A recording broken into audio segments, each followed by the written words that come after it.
वस्तु की कीमत बढ़े तो उस वस्तु पर होने वाला कुल व्यय भी पहले से कम। हेलो स्टूडेंट्स, आपके अपने चैनल इकोनॉमिक्स गुरुजी में एक बार फिर से स्वागत है।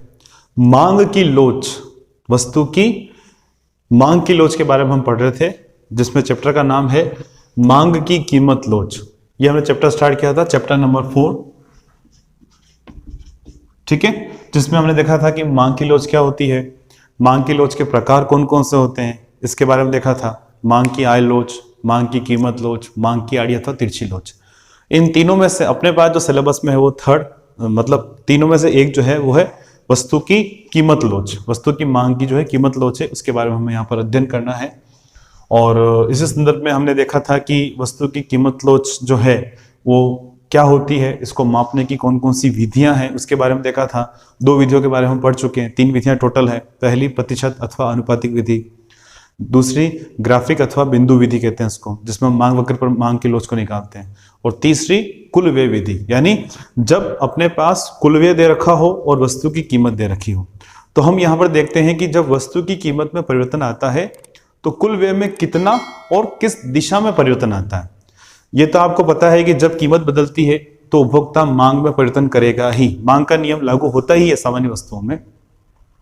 तो जब वस्तु की कीमत में परिवर्तन आया है उसका प्रभाव मांग पर जरूर आएगा, मांग पर आएगा तो उस पर आने वाले खर्च में परिवर्तन जरूर आएगा।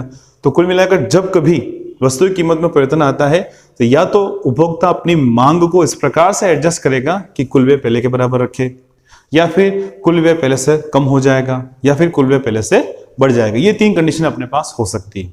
तो कुल मिलाकर अभी तक हमने यहाँ पर क्या देखना है कि कुल व्यय विधि के अंतर्गत वस्तु की मांग की कीमत लोच में हम कुल व्यय विधि को लेते हैं, जिसमें हम ये देखते हैं कि वस्तु की कीमत में परिवर्तन का प्रभाव वस्तु पर होने वाले कुल व्यय में कितना और किस दिशा में आ रहा है। ठीक है, तो हमें यहाँ पर कुल खर्च और कीमत, इन 2 बातों पर मेन फोकस करना है कि पहले वाली कीमत क्या थी और नई कीमत क्या रही, बड़ी के घटी। पहले कुल खर्च कितना था, अब कुल खर्च पहले से बढ़ा या घटा या पहले के बराबर रहा, तो वो हमें यहां पर देखना है। इसके अकॉर्डिंग हम देखें तो 3 प्रकार हैं।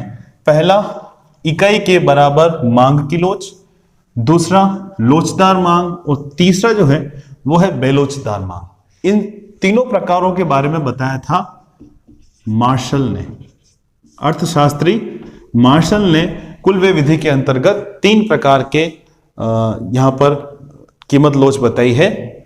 किसने बताई है? ये मार्शल ने। ठीक है, तो इसमें सबसे फर्स्ट जो है वो इकाई के बराबर मांग की लोच, सेकंड है इकाई से अधिक अथवा लोचदार मांग, फिर है बेलोचदार मांग अथवा इकाई से कम लोचदार मांग।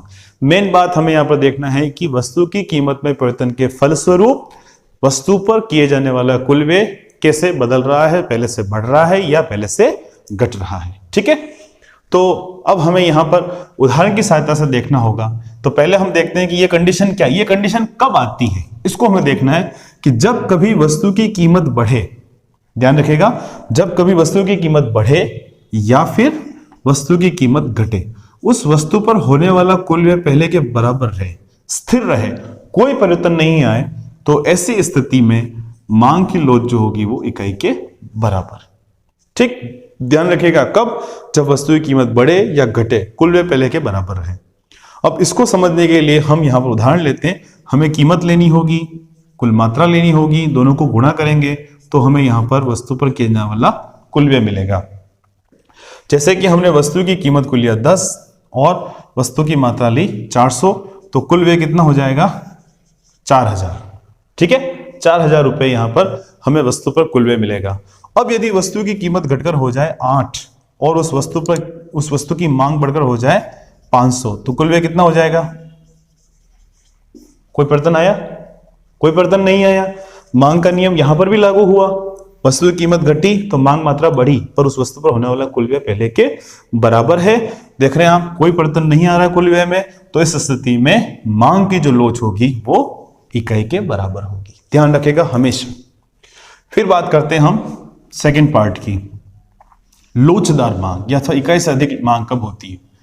जब वस्तु की कीमत बढ़े और उस वस्तु पर जो कुल व्यय किया जा रहा है वो पहले से घट जाए, या फिर जब वस्तु की कीमत घटे तो उस वस्तु पर होने वाला कुल व्यय पहले से बढ़ जाए तो ऐसी स्थिति को हम कहते हैं इकाई से अधिक कीमत की लोच, मांग की लोच अथवा लोचदार मांग।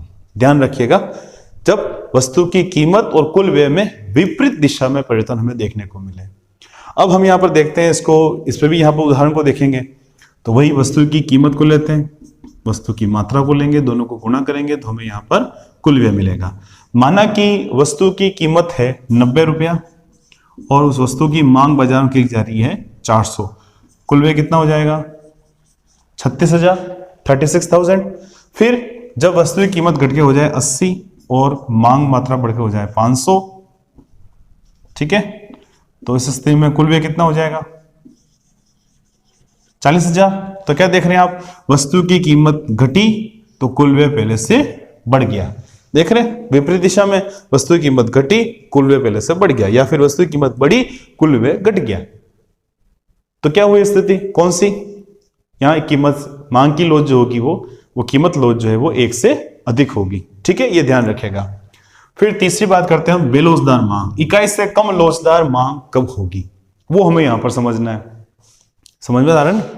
अगर वीडियो समझ में आए तो लाइक जरूर करें, कुछ भी समझ में नहीं आता है तो कमेंट बॉक्स आपके लिए है, कोई भी डाउट है तो कमेंट बॉक्स में कमेंट जरूर करें। फिर हम बात करते हैं यहां पर बेलोचदार मांग की।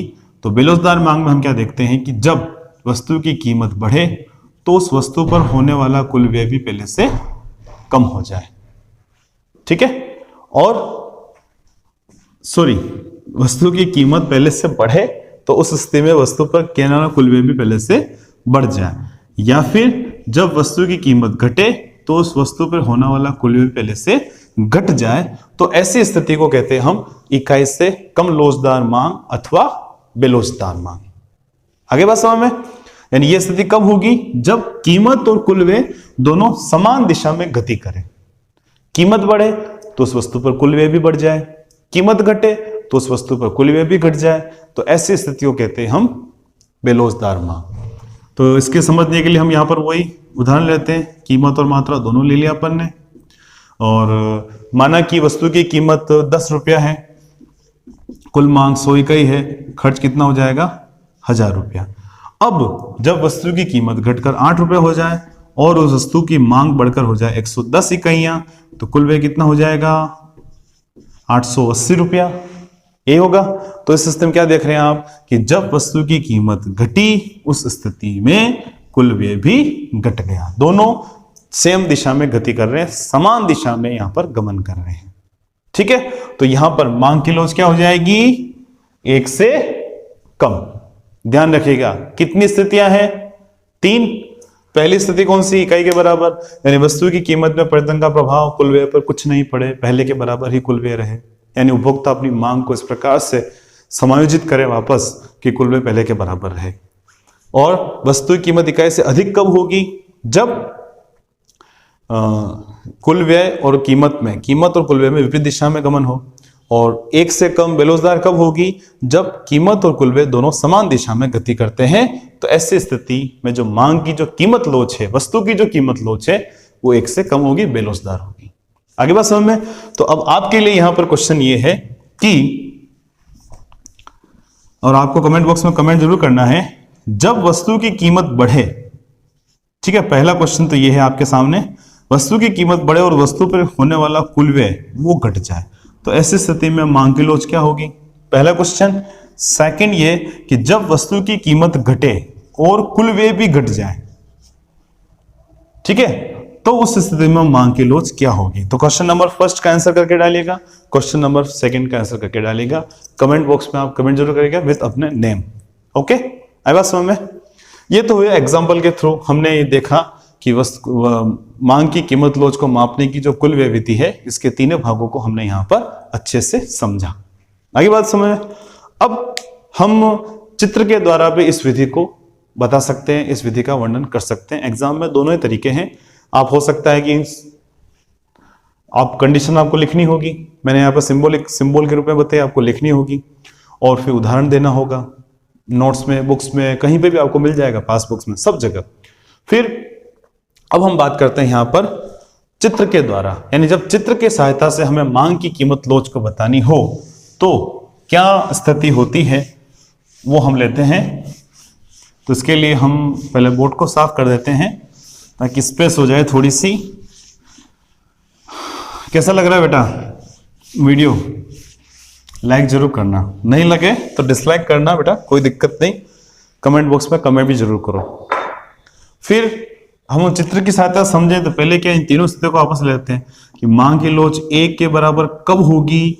जब वस्तु की कीमत बढ़े अथवा वस्तु की कीमत घटे। उस स्थिति में मांग की कीमत उस वस्तु पर कहने वाला कुल व्यय जो है स्थिर रहेगा, तो मांग की कीमत लोच इकाई के बराबर रहेगी। सेकंड स्थिति, मांग की लोच लोचदार अथवा इकाई से अधिक कब रहेगी? जब वस्तु की कीमत बढ़े, तो उस वस्तु पर होने वाला कुल व्यय पहले से घट जाए, कम हो जाए, या फिर जब वस्तु की कीमत घटे उस वस्तु पे होने वाला कुल व्यय पहले से बढ़ जाए, तो ऐसी स्थिति में मांग की लोच इकाई से अधिक होगी। अब हम बात करते हैं मांग की लोच इकाई से कम। यह कब होगी? कि जब वस्तु की कीमत बढ़े तो उस वस्तु पर होने वाला कुल व्यय भी पहले से बढ़ जाए, और जब वस्तु की कीमत घटे तो उस वस्तु पर होने वाला कुल व्यय भी पहले से घट जाए। मतलब समान दिशा में जब गति करते हैं कीमत और कुल व्यय, तो इकाई से कम होगी, बेलोचदार होगी। लोचदार कब होगी? जब विपरीत दिशा में होगा। 1 के बराबर कब होगी? जब कीमत में परिवर्तन के फलस्वरूप कुल व्यय में कोई भी परिवर्तन देखने को नहीं मिलता है। तो इसके लिए हम चित्र बनाते हैं। इसके लिए हम यहां पर कुल व्यय वक्र बनाएंगे। ठीक है, स्ट्रेट लाइन ले लेते हैं। ये हम यहां पर एक वक्र बनाते हैं। इस वक्र को हम बोलेंगे कुल व्यय वक्र। ठीक है, यहां पर ले लेंगे हम वस्तु की कीमत को। हमेशा आपको पता है इधर वस्तु की कीमत को लेते हैं, और यहां पर हम ले लेंगे वापस कुल व्यय, टोटल एक्सपेंडिचर। ठीक, अब हम बात करते हैं कि सपोज स्टार्टिंग में वस्तु की कीमत है OA। कितनी है? OA, और वस्तु पर होने वाला कुल व्यय है AB। कीमत OA, कुल व्यय AB। और जब कीमत बढ़ जाए, कीमत बढ़कर हो जाए OC, ठीक है, कीमत बढ़ गई तो कुल व्यय भी पहले से बढ़ गया। कुल व्यय हो गया CD। पहले AB था, अब CD पहले से ज्यादा है। कीमत जब बढ़ी कुल व्यय भी बढ़ गया। समान दिशा में गति कहां हो रही है? इस वाली कंडीशन में कीमत बढ़ी कुल व्यय भी बढ़ गया, तो इस स्थिति को कहेंगे हम मांग की लोच 1 से कम। ठीक, फिर हम कीमत को और बढ़ाते हैं। E, कीमत हो गई OE। उस स्थिति में कुल व्यय पहले CD था, EF। कोई चेंज आ रहा है? कोई भी चेंज नहीं आ रहा है। तो इस स्थिति में यहां पर जब कीमत में परिवर्तन के फलस्वरूप, कौन सी? ये वाला, कीमत में परिवर्तन के फलस्वरूप कुल व्यय पहले के बराबर ही रहे, तो ऐसी स्थिति को कहते हैं हम मांग की लोच 1 के बराबर। ठीक है, यानी जब कीमत बढ़ी कुल व्यय पहले के बराबर ही रहा, कोई परिवर्तन नहीं आया। ये देख सकते हैं, कीमत बढ़ी कुल व्यय पहले के बराबर ही है। अब हम बात करते हैं कि जब कीमत और बढ़ जाए, G, कीमत हो जाए OG, OE से बढ़कर OG हो जाए, कीमत और बढ़ गई, तो यहां पर हम देख रहे हैं कुल व्यय पहले EF था, घटकर GH हो गया। कीमत बढ़ी कुल व्यय घट गया, कीमत बढ़ी कुल व्यय घट गया, कीमत बढ़ी कुल व्यय घट गया। तो क्या होगा? यहां पर कौन सी स्थिति है? ये वाली, जिसमें कीमत बढ़ने पर कुल व्यय घट जाए। तो ऐसी स्थिति में मांग की लोच जो होगी वो इकाई से अधिक होगी।